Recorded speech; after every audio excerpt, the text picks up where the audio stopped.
देवी कवच। मेरे प्रिय मित्रों, आपसे विनम्र निवेदन है कि यह बहुत ही प्रभावशाली देवी कवच है, इसे आप पूरा सुने। अब हम देवी कवच को आरंभ करते हैं और हमें लाइक करना बिल्कुल न भूले।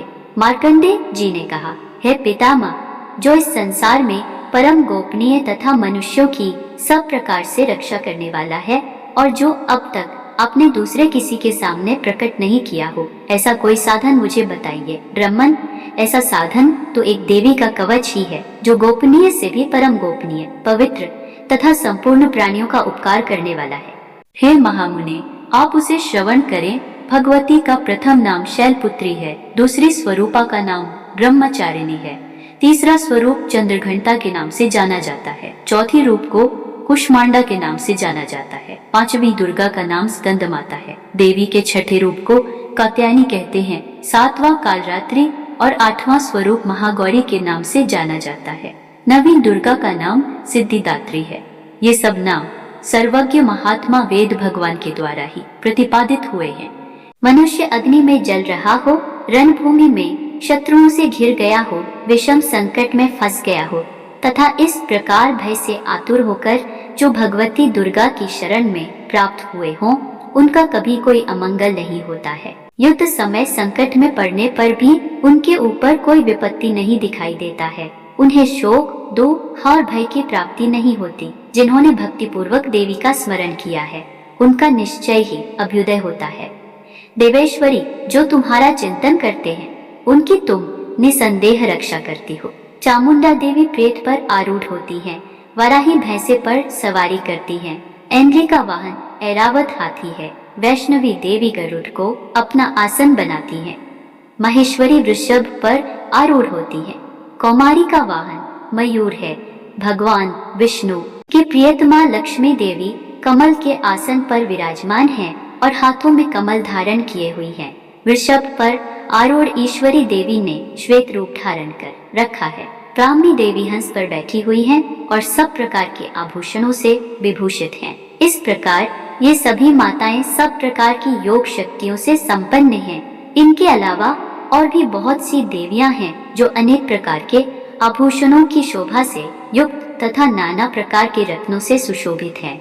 ये संपूर्ण देवियां क्रोध में भरी हुई हैं और भक्तों की रक्षा के लिए रथ पर बैठी दिखाई देती हैं। ये शंख, चक्र, गदा, शक्ति, हल और मुसल, खेटक और तोमर, पशु तथा पाश, कुंद और त्रिशूल एवं उत्तम शारंग, धनुष आदि अस्त्र शस्त्र अपने हाथ में धारण करती हैं। दैत्यों के शरीर का नाश करना, भक्तों को अभयदान देना और देवताओं का कल्याण करना, यही उनके शस्त्र धारण का उद्देश्य है। महान रौद्र रूप, अत्यंत घोर पराक्रम, महान बल और महान उत्साह वाली देवी, तुम महान भय का नाश करने वाली हो। तुम्हें नमस्कार है।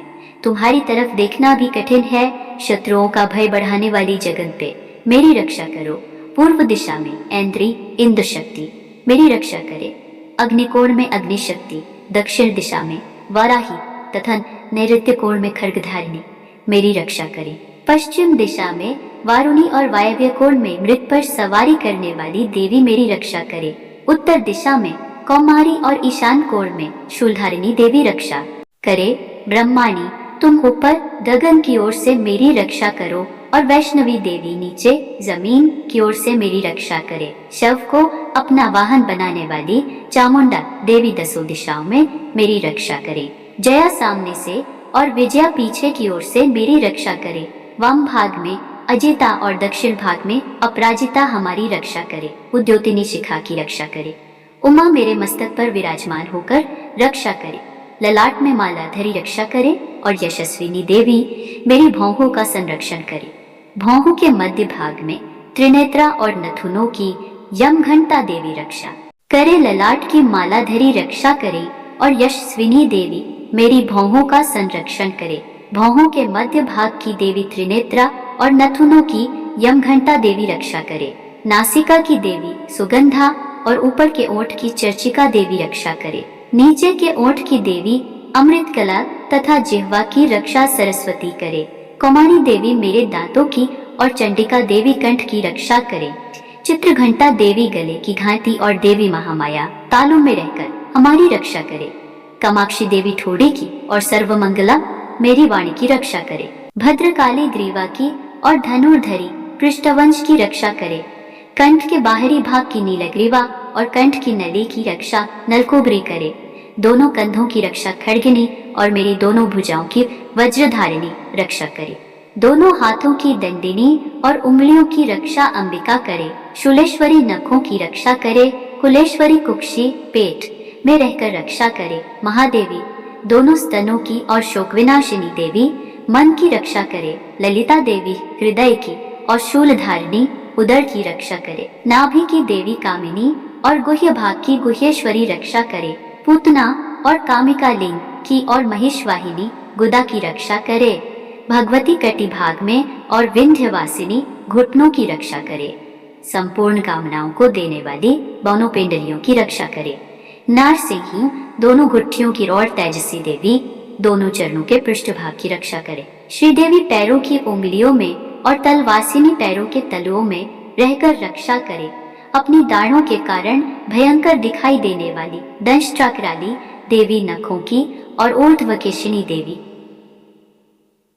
रक्षा करे। रोमावलियों के छिद्रों की देवी कौबेरी और त्वचा की वाघीश्वरी देवी रक्षा करे। पार्वती देवी रक्त मज्जा वसा मांस हड्डी और बेद की रक्षा करे। आंतों की कालरात्रि और पित्त की मुकुटेश्वरी रक्षा करे। मूलाधार आदि कमल कोशों में पद्मावती देवी और कफ में चूड़ामणि देवी स्थित होकर रक्षा करे। नख के तेज की देवी ज्वालामुखी रक्षा करे, जिसका किसी भी अस्त्र से भेदन नहीं हो सकता। वह अभेद्या देवी शरीर की समस्त संधियों में रहकर रक्षा करे। हे ब्रह्माणी, आप मेरे वीर की रक्षा करें।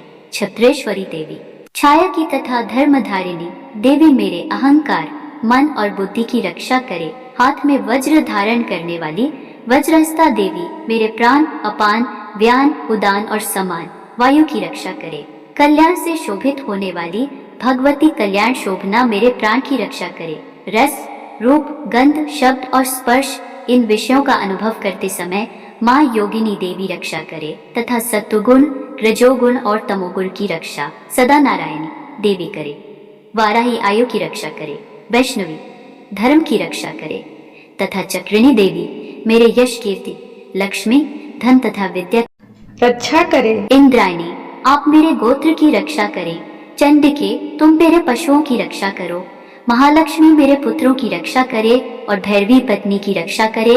मेरे पद की सुखता तथा मार्ग की क्षेमकरी रक्षा करे। राजा के दरबार में महालक्ष्मी रक्षा करे तथा सब और व्याप्त रहने वाली विजया देवी संपूर्ण भयों से मेरी रक्षा करे। हे देवी, जो स्थान कवच में नहीं कहा गया है, रक्षा से रहित है, वह सब तुम्हारे द्वारा सुरक्षित हो, क्योंकि तुम विजयशालिनी और पापनाशिनी हो। यदि अपने शरीर का भला चाहे तो मनुष्य बिना कवच के कहीं एक पग भी न जाए। कवच का पाठ करके ही यात्रा करे।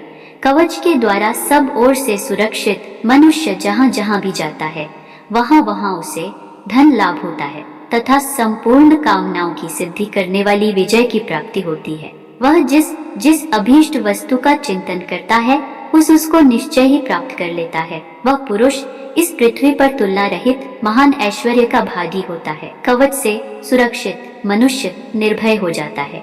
युद्ध में उसकी पराजय नहीं होती तथा वह तीनों लोकों में पूजनीय होता है।